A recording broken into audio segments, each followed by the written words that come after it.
Mehdi's on the line from Stafford. Mehdi, what do you think?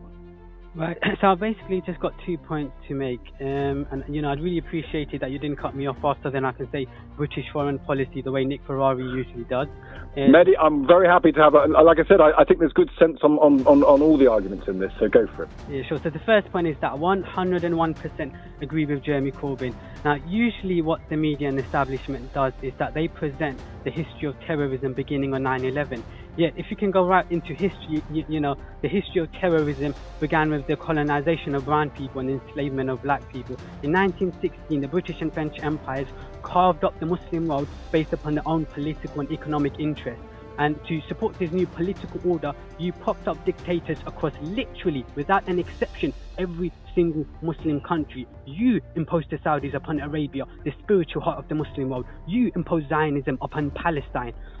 And if we have ever tried to overthrow your dictators and democratically elect our leaders, you have overthrown democracy. You overthrew democracy in Iran 1953, Jordan 1957, Indonesia 1965, Algeria 1990, Azerbaijan 1993, Palestine 2007, and Egypt 2013. Now, just to get a bit more specific, it's hard to get more specific than that, I don't think. Sorry? It's hard to get more specific than that. You've just listed a load of specifics. Yeah, well, that's more of a general thing, right? But Is it? Go on.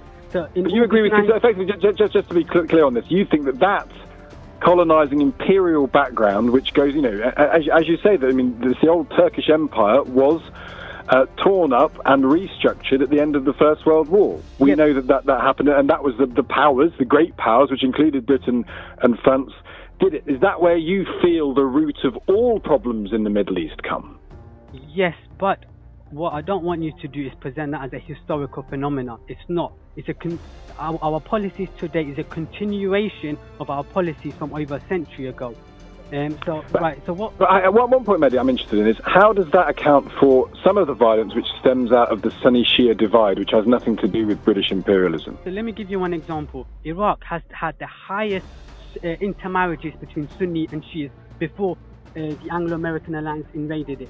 Now we're at each other's throat, trying to kill each other. You invaded it. You being me, not me, not you mean being British. I mean the American and primarily the American and British government. Fine. You say you. Where are you from, Mehdi? I do mean you as well because you are justifying and legitimizing